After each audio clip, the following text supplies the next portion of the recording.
네, 전문가 두 분 나와 있습니다. 한국가정법률상담소 곽배희 소장, 그리고 대한변호사협회 사무차장 오은경 변호사 나와 있습니다. 어서 오십시오. 안녕하세요. 고맙습니다. 자, 먼저 곽배희 소장님이십니다. 가정법률상담소 곽배희 소장님이십니다. 이대 법학과 겸임교수시고요. 국가인권위원회 정책자문위원 지내셨습니다. 현직입니까? 지내신 거죠? 네. 예. 자, 그리고 오은경 변호사님. 대한변호사협회 사무차장이고요. 현재 로투스 법인 고용 변호사입니다. 자, 조금 전에 이승현 기자 리포트로 설명을 봤는데요. 자, 우선 그 골자를 다시 한번 그래픽을 보면서 좀 주요 내용을 좀 설명을 해주시죠. 변호사님이 해주실까요? 예. 예. 그렇게 할까요? 자, 배우자가 재산 50%를 선취분으로 우선 상속받고 나머지 절반을 놓고 배우자와 자녀가 다시 나눈다. 선취분이라는 게 그러니까 지금 민법상으로는 그 아까 좀 전에 이제 10억이라는 총 재산이 나왔을 때 그 10억을 가지고 배우자랑 자녀가 그 비율을 정해서 나누는 그런 구조가 되어 있었는데요. 지금 바뀌는 상속법에 의하면 그 10억 중에서 50%를 미리 배우자가 가져가고 나머지 50%에서 배우자랑 자녀가 다시 일정 비율로 재산을 나눈다는 뜻입니다. 그 일정 비율은 어떻게 정하는 겁니까? 그 일정 비율은 이제 그 부분에 대해서는 지금 개정안에서도 기존이랑 같은 방식을 취하고 있는 것으로 일단은 보이는데 네. 기존에 배우자에 대해서 자녀에 비해서 5하를 가산한다라는 규정이 있었거든요. 예. 그러니까 배우자는 1.5, 그다음 자녀는 1, 요 비율로 상속을 하게 된다는 뜻입니다. 예. 그러니까 10억이면 자, 이걸 좀 보면서 설명을 하면 더 이해가 쉬울 것 같습니다. 현행은 10억 원일 경우 자, 저기 설명을 제가 좀 드릴게요. 예. 그 선취분이라는 것은 사실은 그 피상속인이 사망 당시에 남아있는 재산 있잖아요. 그것이 실질적으로는 생존 배우자와 같이 벌었다고 우리가 보기 때문에 다만 이제 그 편의상 소유만 공동 또는 남편 명의로 또는 아내 명의로 배우자 명의로 했던 것을 이제 그 배우자 중 일방이 사망함으로 인해서 그 재산 중에 내 몫의 절반을 가져오는 거예요. 예. 그게 이제 선취분이죠. 그렇기 때문에 만일에 10억의 재산을 남기고 사망했다고 하면 그 중에 5억은 미리 생존 배우자의 몫으로 떼놓고 그게 선취분입니다. 예. 떼놓고 나머지 5억을 가지고 공동상속인, 그러니까 생존 배우자를 포함한 자녀 등 공동상속인이 현재 법정 비율대로 나눠 가지는 거예요. 예. 자, 그래서 그 원칙을 보면요. 원칙에 따르면 지금 이 경우는 그렇습니다. 상속세가 아니라 상속액입니다. 상속액이 네. 10억 원인 경우. 그래서 제가 지금 아까 조금 전에 좀 혼란스러웠는데요. 죄송합니다. 상속액이 10억 원인 경우입니다.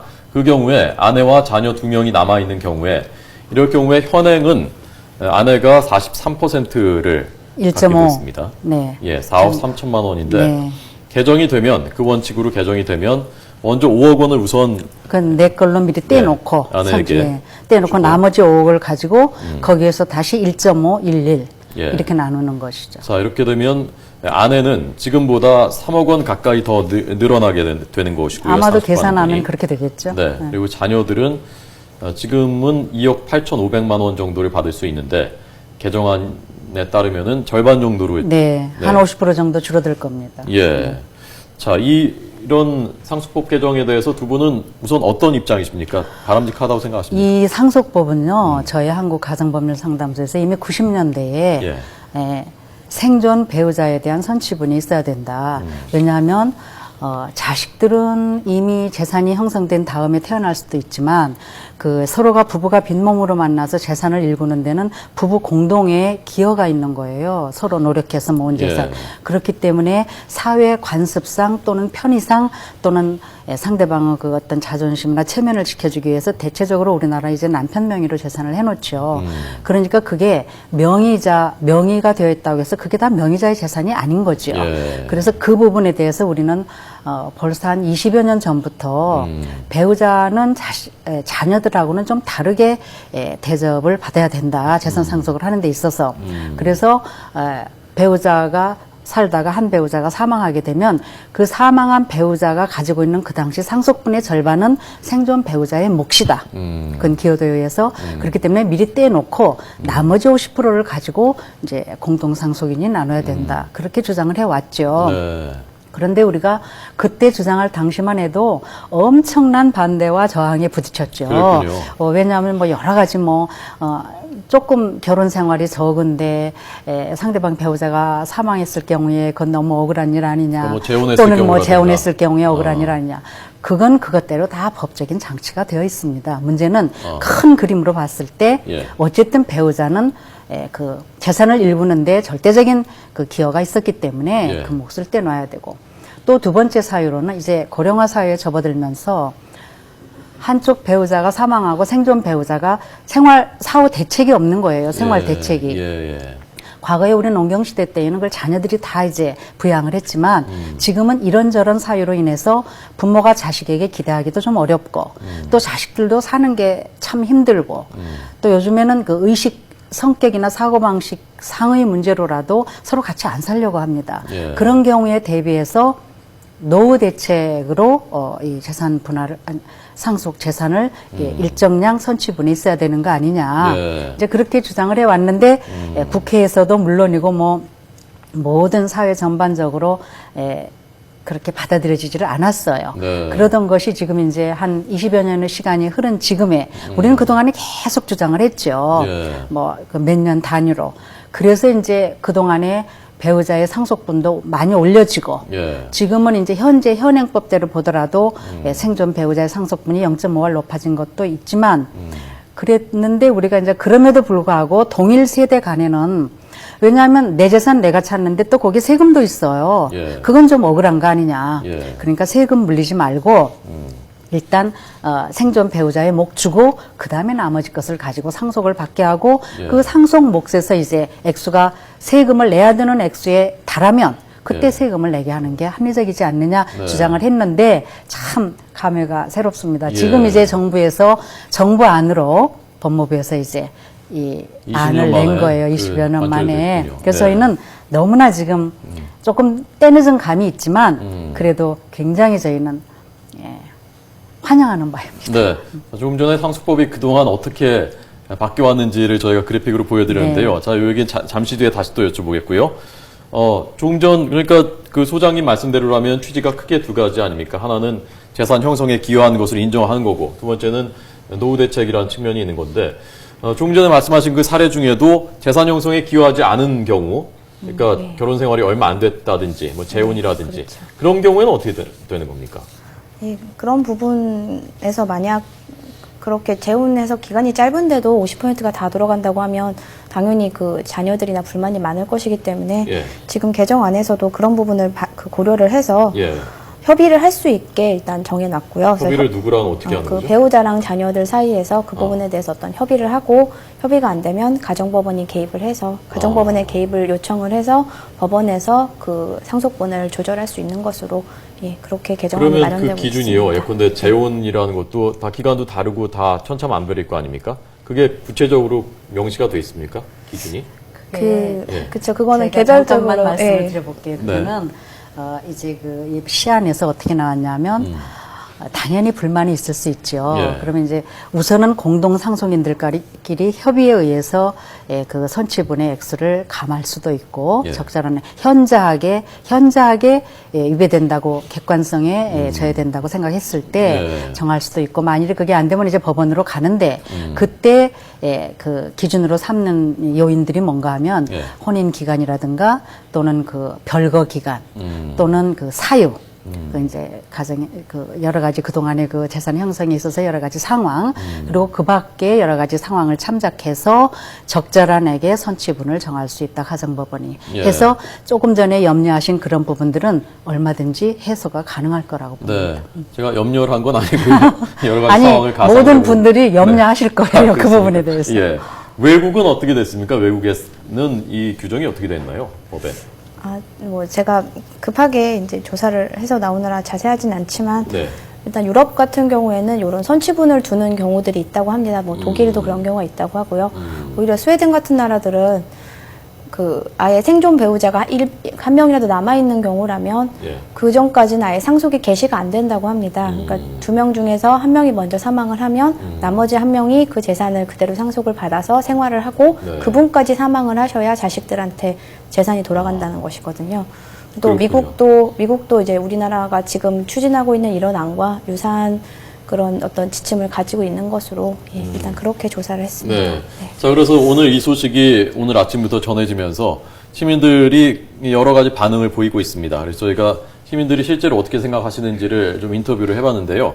자, 인터뷰 시민들의 말씀 좀 들어보고 계속 얘기를 하겠습니다. 보시죠. 저는 뭐 아주 괜찮다고 생각해요. 엄마가 재산을 많이 갖고 있으면은 자식들도 잘 모시고 있겠지만은 더욱더 엄마 돌아가실 때까지 더 잘 안 모시겠냐고요. 따로따로 살기 때문에 내가 죽으면 이제 마누라한테 더 많이 줘야지. 아들한테 기대지 말고. 신문에 오늘 아침에 봤는데 그건 당연한 거라고 생각해요. 만약에 아들한테 주면은 부모가 돌아가시면은 그 재산을 며느리가 뺏으려고 할 거 아니야. 어머니가 이제 좀 더 여가 생활하고 그리고 이제 여행도 다니시고 그리고 이제 손자들한테 하고 싶은 것도 해줄 수 있으면 더 좋겠습니다. 좋은 법인데 바뀌는 게 좋네요. 뭐 평생 모은 돈 아들만 다 줄 수 없잖아. 부모도 어느 정도 가지고 있어야 노후에 살지 않을까.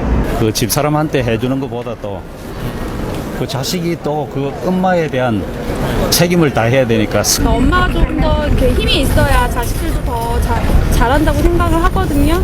그리고 저도 나중에 뭐 저희 애들이 크면 제가 더 많이 가지고 있어야 저희 애들도 저희한테 더 잘한다고 생각하니까. 그 보면 예. 저희가 호주제 폐지할 때도 그랬지만 예. 저렇게 연세가 있으신 분들이 찬성을 하면 예. 저는 이게 다 통과된 거나 다름없다고 생각을 합니다. 예. 왜냐하면 예. 지금 벌써 우리 생각들이 많이 바뀐 거예요. 자식보다는 서로 배우자, 그리고 생존 배우자에 대한 그 마음이 훨씬 관심이 많고, 이제 자식들은 어느 정도 일정한 사회에 나가서 활동할 수 있을 때까지 부모가 뒷바라지 해주는 건 좋지만, 예. 내가 죽은 다음에 그 재산의 상속까지 자식들에게 해주면서 생존 배우자에 대해서 적다거나 또는 같이 해주는 것은 현저하게 불합리하다고 생각하는 거예요. 네. 그렇기 때문에 지금 저 인터뷰하는 걸 들으면서 와, 한 1, 20년 동안에 엄청나게 국민들의 의식이 바뀌었구나 하는 걸 저는 생각하게 되죠.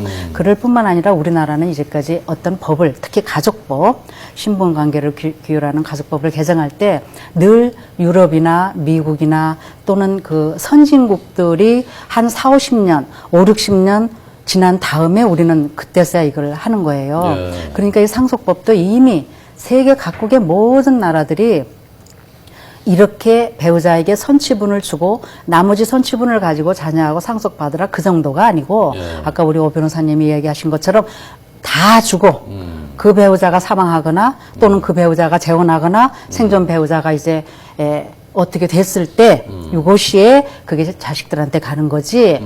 지금 우리나라는 그런 유럽이나 선진국 이런 데 비하면 아직도 예. 좀 갈 길이 멀다고 봐야 될 거예요. 나는 예. 적어도 이 정도라도 지금 개정 시안이 나왔다라는 것 자체가 상당히 그 우리나라의 국민들의 의식이 예. 성숙해 가고 있지 않나 하는 생각이 듭니다. 우리 사회의 전반적인 변화를 좀 반영하는 그렇죠. 그런 네. 그 말씀들인 것 같고 조금 전 시민들의 말씀도 전반적으로 그 어르신 세대들은 찬성하는 목소리가 훨씬 더 많은 것 같고 젊은 세대들도 찬성하는 분들이 더 많은 것처럼 보였는데 변호사님은 상대적으로 젊은 세대 입장에서 어떻게 생각하십니까? 바람직한 결정인 것 같습니까? 네. 저희 입장에서는 사실은 뭐 고령화 사회가 되면 예. 젊은 층이 연금 부담도로 그래가지고 부담이 더 많아진다 이런 얘기를 항상 듣기는 합니다. 네. 그래서 조금 어떤 면에서는 상속분까지 줄이면 좀 그렇지 않나 이런 생각도 하긴 했습니다만. 하긴 하셨군요. 예, 그렇지만 예. 예, 저도 저희 부모님이 예. 아직 젊으신 이제 한 60 정도 되셨는데 예. 그 저희한테 뭐 주시려고 하시는 것보다는 두 분이 잘 쓰시면 좋겠고 또 건강하고 힘있게 앞으로도 한 10년 이상 더 사셨으면 하니까요. 예. 그런 면에 있어서 젊은 층들도 찬성하는 분들도 많이 있지 않을까 아까 인터뷰한 분들처럼 예, 그렇게 생각이 예. 듭니다. 전반적으로 한국 사회에서 우리 부모 세대가 자녀들한테 해줘야 되는 의무가 사실 너무 과중하지 않습니까, 지금? 필요 이상으로 너무 많았죠. 자의반, 네. 타의반. 예, 이제 집도 사줘야 되고. 이제 그런 부담에서 벗어나셔야 되죠. 예. 그리고 그것이 곧 자녀들이 원하는 것일 거예요. 사실 부담스럽죠, 자녀들도. 예. 부모가 아무것도 없이 우리들, 자녀들만 쳐다보고 있다고 생각하면 얼마나 부담스럽겠습니까? 예. 그러니까 자, 그런데 이것이 유언을 하지 않은 경우에만 해당되는 거라면서요. 유언을 하면은 달라지는 겁니까? 예를 들어서 이제 유언을 하게 된다 하더라도 예.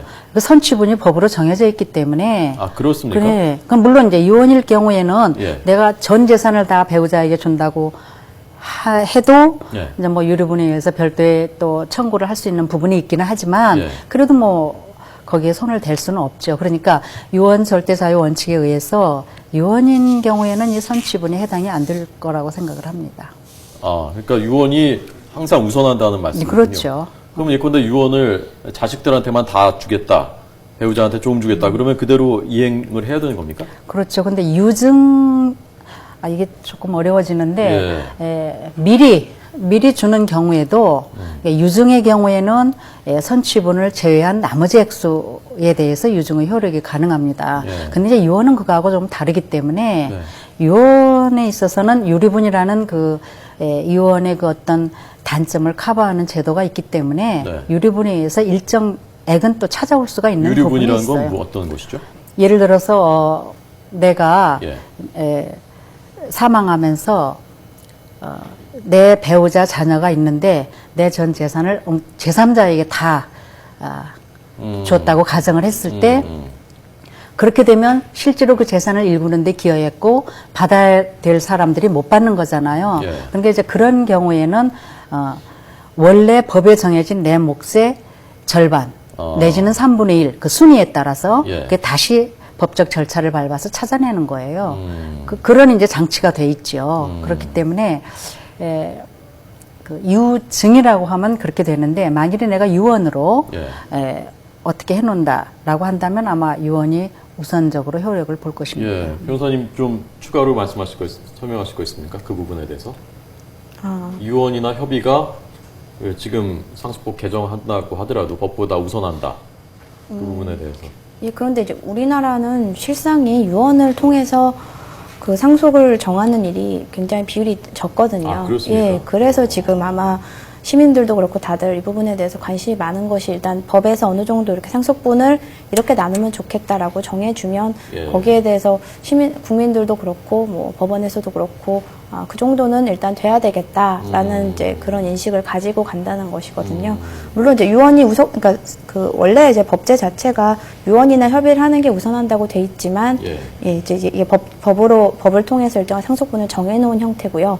좀 전에 소장님께서 말씀하신 유류분이라는 거는 그 어떤 그런 유언의 자유가 있지만 그래도 국가가 그 부분에서 일정 정도 개입을 해서 그래도 그게 자식이라던가 아니면 제3자에게 다 가는 것은 너무 심하다라는 그런 고려를 해서 법에다가 유료분이라는 제도를 두고 그런 경우에는 배우자나 자식한테 일정 부분 찾아올 수 있는 그런 제도를 법이 마련해 준 것입니다. 유언을 남기는 재산 상속에 대해서 그런 비율이 굉장히 낮습니까? 얼마나 되나요? 저도 오늘 아침에 찾아보니까 유언을 하는 비율이 뭐 한 3에서 5% 그 정도라고 하더라고요. 그럼 유언을 한 경우에는 그게 어떤 경우에 효력이 있습니까? 공증을 해야 됩니까? 어떻게? 예, 법에 정한 일정한 방식이 있습니다. 5가지인가 해서 뭐 말씀하신 공증도 그런 방식에 해당하고요. 그다음에 여러 가지 뭐 말로도 가능하고 그러니까 일정한 경우에 말로도 가능한데 원칙은 이제 서면으로 작성을 해야 되는데 우리나라가 아직 그런 문화가 좀 발달하지가 않다 보니까 본인이 돌아가시기 전에 그 재산을 놓고 이제 본인이 이걸 어떻게 나눈다라는 식의 어떤 합의를 하는 것이 본인이 그런 의사결정을 하는 게 익숙하지가 않은 문화다 보니까 그런 부분이 아직 말 나온 김에요. 우리 한국 사회에서 그 부모 세대들이 자녀 세대들한테 해줘야 되는 그 의무가 너무 과중하다. 그 부분에 대해서 젊은 세대 입장에서 어떻게 생각하세요, 변호사님은?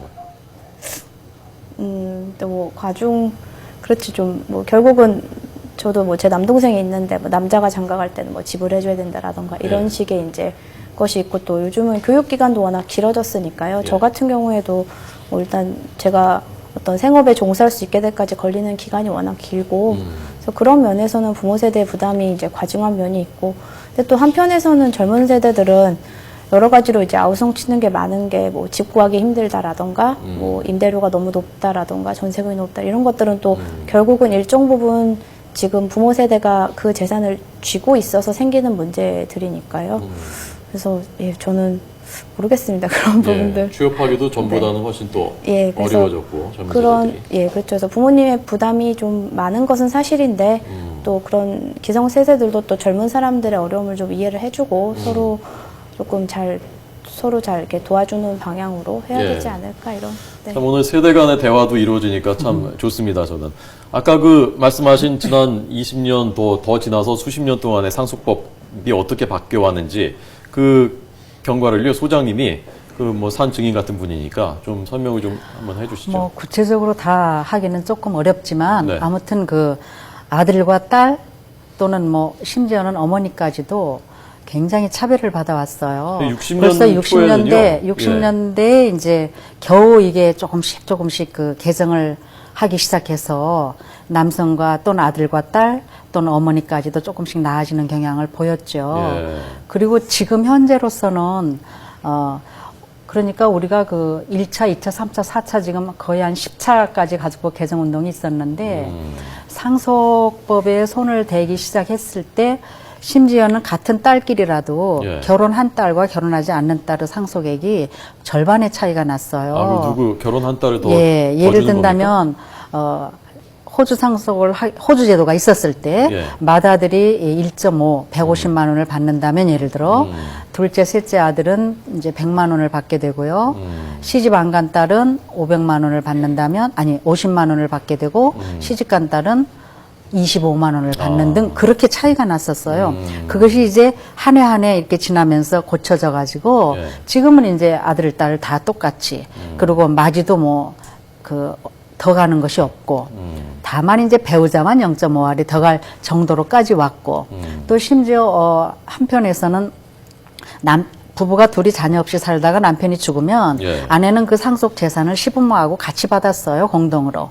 그런데 남편하고 같이 살다 아내가 죽으면 예. 남편은 장인 장모가 있음에도 불구하고 혼자 다 가졌어요. 예. 이제 이런 것들도 그동안의 상속법 개정을 통해서 네. 같이 고쳐지면서 다만 부모에 비해서 배우자는 0.5알을 더 받게 됐죠. 이렇게 그 상속법의 개정 역사를 보면 우리나라가 그동안에 얼마나 남녀차별, 부부차별이 심했는가 하는 것을 여실하게 들여다볼 수 있습니다. 예. 그렇지만 이제 지금 현행 우리가 쓰여지고 있는 법은 그래도 비교적 평등한 관계였지요. 예. 자, 60년대 초에는 딸과 배우자는 아예 아들의 절반만 상속을 하게 돼 있었고요. 그게 77년도에 아들과 딸의 상속분이 같아진 것이 77년도에 와서야 그렇게 됐고, 네. 90년에 이제 배우자가 자녀의 1.5배를 받도록 개정됐고, 2006년에는 저렇게 개정을 하려다가 저게 폐기됐다는 네. 얘기죠. 네. 배우자의 상속분을 상속재산의 5할로 한다. 그동안 이렇게 20년 동안 그 추진을 하시건 노력을 하신 것이 이제 2014년에 와서 결실을 아마 맺게 될 것 같습니다. 앞으로의 절차는 어떻게 됩니까? 법 개정이. 아니 이제 지금 정부에서 국무회의를 거쳐서 예. 아마 이제 국회로 가겠죠. 그럼 또 국회로 가게 되면 또 법안 심사 소위로 넘어가고 법사위를 통해서 상당히 지금 시간이 많이 지난한 지금 네. 절차를 밟아야 됩니다. 예.